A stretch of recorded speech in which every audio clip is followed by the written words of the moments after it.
Hello folks, welcome back. Sorry for having been gone so long. Let's just say 2020's been a hell of a year, as I'm sure a lot of you know. But I won't bore you with the details, so let's just jump into what you're here for. And this time we're going to be doing a Spider-Man 2 style charge jump. So you can hold it down, and the more you hold it, the higher he jumps. Or you can adjust this and take away the released function, and then you push the button and it'll charge, kind of like a casting bar. So you can use the same setup for, like, if you have spells in your game or you're doing an MMO or something, you click the button, it'll do the same thing. So anyway, let's jump into it. So I got another one right here, just completely clean, nothing in it at all. So first thing we're going to do is find our main character guy and open it up. I'm going to delete that and that, just get it out of the way. Find my jump function, drag it down. And we don't need the stop jumping part or the comment box, so you know what, we'll move this out of the way too for now. So we're going to add a variable called jump velocity. Change it to a float. I'm going to set this to about 1200 just so it's more noticeable the higher you go and all that. Add another one called jump v charge. This will be the gauge that we fill up to make our character jump. Another variable called charging jump question mark. That will be a boolean. And should be good. So off of our jump input action, we're going to set jump charge to 0 just so it'll always start from the beginning. Then we'll drag out our charging jump and set that to true. Then hold B on the keyboard and left click for a branch. Hook it up like that, condition to this one. And if you are still charging, then you want to drag out your jump V charge, set it, drag out, get it,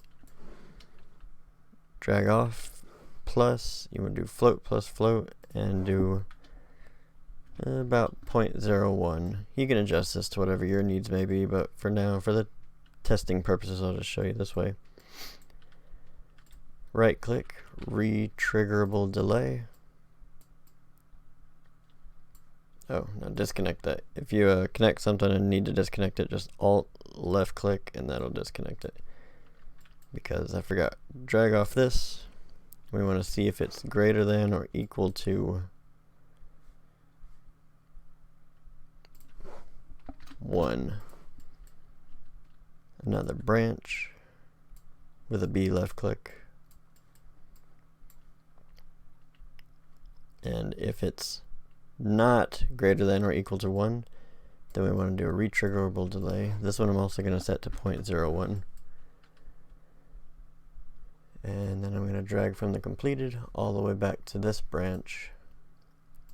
Double clicking on the line will let you add reroute node, so you can kind of clean this up a little bit so it doesn't look so rough. So I'm going to set it like that. And if it is greater than or equal to 1, then we want to right click and create custom event called release charge, which this will go over here. But then we want to call that function right here, so I'll type in release charge to call this function. And off of the charging jump branch, false. If it's already activated this line and it runs back through, then you want it to release the charge. So double click and add another one to there. Can reroute it up. So what we got so far is we're going to set our V charge to 0 so that it starts from the beginning every single time that we press the button. Set that we are charging our jump, and then run through this branch of charging. When it gets to the end, it'll check to see if it's greater than or equal, and then run back through to see if you're still holding the button. And once you release the button, or it reaches its max charge, it'll release it. So off of release, we want to add a sequence.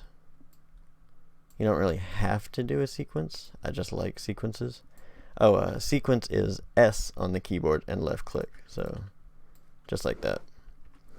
And branch is B left click. So, but off that, we want to set charging jump to false. Oh, you can drag out variables and do an automatic set by holding Alt on the keyboard, or an automatic get by holding Control. So saves a little time. Or you can just drag it out and then select from the little list. So then what we want to do is we want to drag out our jump velocity, get that, our jump V charge, get that, Shift 8 to get the star because that's the multiplication sign, so float times float. So we want to set, or times our jump velocity, 1200, by whatever this number has reached, how much we've charged it to. So at the full charge of 1, it'll make your jump velocity 1200, or at 0.5 charge, it'll make it 600, etc. Drag out our character movement. Off that, we want to set jump velocity, set jump Z velocity to that number. And then we want to call our jump, not jump function, just action event jump. No, where is it? Oh, yeah. That original jump.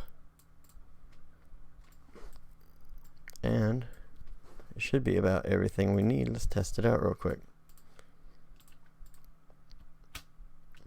So I hold it, and then there he goes. He's jump and charge. We'll set up a little bar so that you have a little visual representation real quick. So under blueprints, we want to right click, user interface, widget blueprint. Just going to call it HUD_UI. Open it up. I'm going to drag out a progress bar, anchor it to the center bottom, set its position to 0, 0, and its alignment on the X to 0.5, and the Y to 1, 5.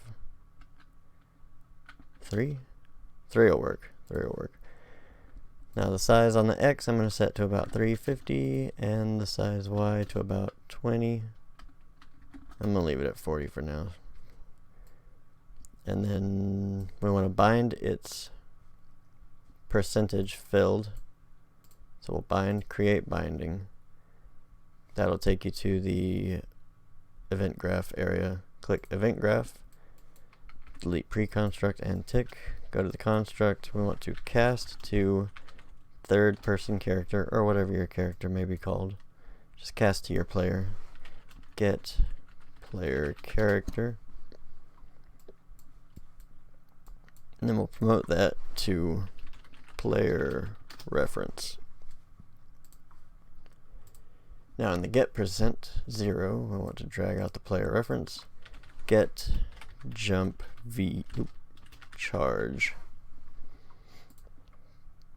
And you can just plug that straight into this. Since it's a value between 0 and 1, it'll automatically register. We don't have to times it by anything or divide it or anything. And now in our third person character, I'm going to just box select C, that'll give me a comment, and then call that jump. I'm going to put a begin play node, and on begin play I want to create widget of the HUD UI that we just made, add to viewport. And now let's take a look.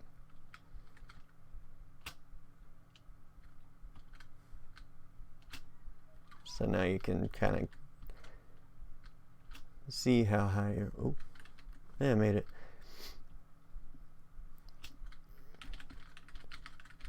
You can tell where your gauge is at. Oh, but we don't want it to stay on screen. So back in our HUD UI, go down to visibility and we'll bind that. Create binding, drag this back. You want to B left click for our branch again. Drag out your player reference and find out if you are charging jump. Oh, charging jump. Off true, you want that visible. Off false, you can select this, Control C, Control V to make another one. And you want to make sure that that one's set to hidden so that if you're not charging the jump, it won't show. If you are, it will.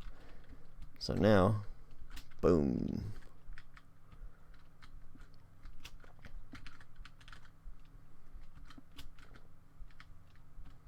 So now I just barely hold it, it barely jumps. The cool thing about this is, like if I want him to be able to jump really high, I can just go set his jump velocity like some insane number. And boom. So it's pretty customizable. You can, I'm going to change that back to 1200. You can change how fast it loads.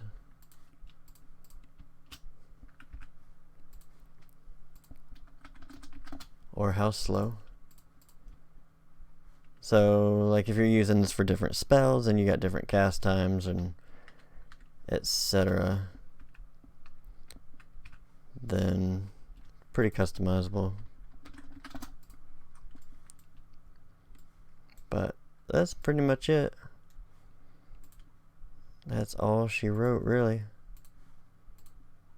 Make sure you save. This is a favorite button. Always press this button, even if you don't think you need to.